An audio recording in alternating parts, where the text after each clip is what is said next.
only whether this video can I share this video. I watching video Mr. Lecturer Mel Ebona addressing the Zionites on how they should respond to critics, that they should stop sounding insolence. My brother lecturer, we have passed that stage a long time ago. Look, let me tell you, is it not because of this same language you are speaking? Keji we buondi the Christians o nenugwu Hausa, ana ebu ha, ina ekpekpele for mercy, ina ekpekpele for mercy. Ana agwa na amagola na ntinka, tonu kwala onye ahụ ntinka ọzọ ka ụwa na mari anya. Look, let me tell you, somebody who don't understand the message of love, there is no love you can hide in your message for that person to understand you. If you really want that person to understand you, speak to that person in the language that they understand.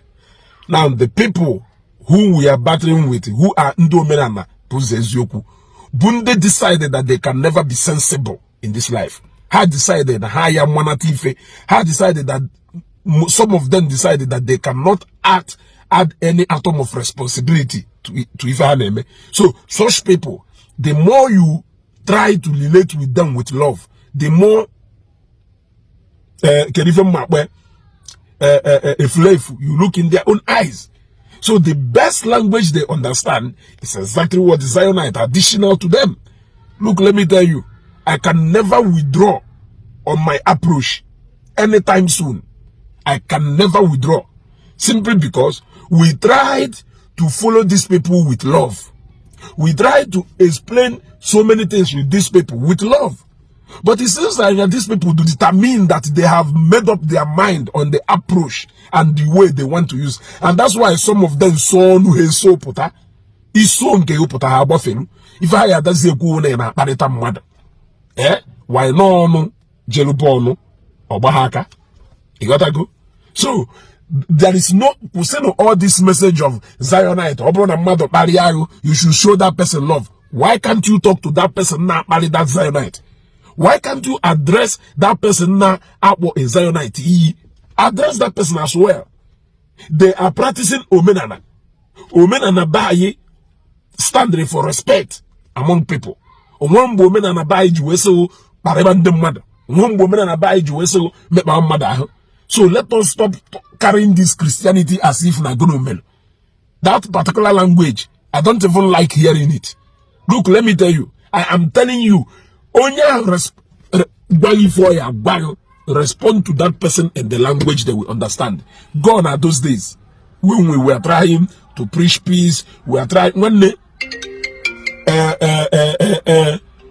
Zion ministry had that ego, and no church in Nigeria na abaka had that ego. You gotta go. Christianity and no biri. Please. It's a matter of if you don't go to this one, you go to this one. If you don't go to this one, you go to this one. So on that particular message in the mother, but you are a Christian or mother, we are all human beings and we have got feelings. We are all human beings and we have got feelings. I will bala ne flow in our veins. If you know that neither like it, respect. Apa is in a mother. Neither like insult. Apa is in a mother. Only manation can I go it is as simple as that. What is humanity that you are preaching? If you cannot put in consideration the feeling of your fellow human being, you think that you no go suppose to end on the action part. Why that person not the endurance part? It is very sad. One day, only go on those days. I have said it countless times that when I came new on this app, I did not understand the language then. I was talking, trying to accommodate. All thanks to Ijowa. Ijowa told me, Ezugo, all the Kekanamuamu. Ne kwendegi no up against so okay, money adjust. Then you have a comment section who di ha go from they became scared. Retreat some of them. For the moment sharpen my sword. However, if I had the brown hammer, if we want to condemn insult, let us condemn insult in totality. Do not even try to preach to a certain set of people to start tolerating the other part. Condemn insult in totality. Not minding who, whether or Matthias, whether or Ebuka Obi. You should condemn that act itself and not personalities or persons that are direct here to. We are all Igbos and we are brothers. So don't make it look like now some other people are meant to endure all manner of shit, while some other people should be at a liberty to dish out anything say my weapon. One day, every action will equal reaction. And that is my watchword for now. So what you give is what you receive. What you give is 100% or 120% what you receive. You people should stop playing that emotional game. It doesn't count anymore.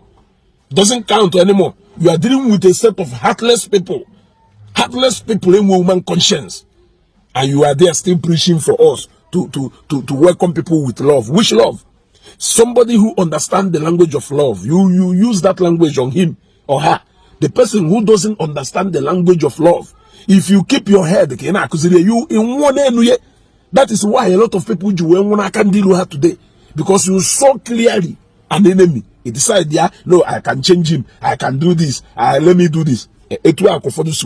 Carelessly. Instead of you to take that person for who they are.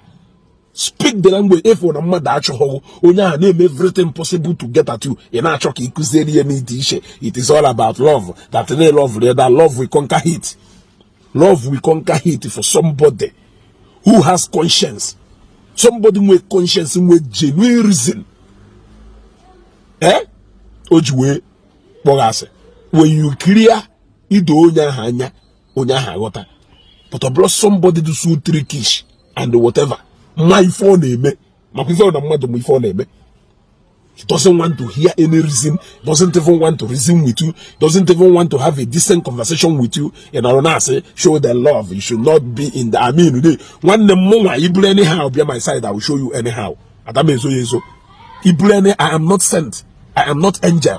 I'm not even God. I belong to Jesus Christ. I'm a human being. Look, I have feeling. The same blood do not flow in your body, they flow in my body. So you modify your way, don't even believe no. You believe no. Go sing get woto you collect. Woto Pro Max. You gotta go. So below that preaching, you book here somewhere. We don't need it now. We have gone past those days.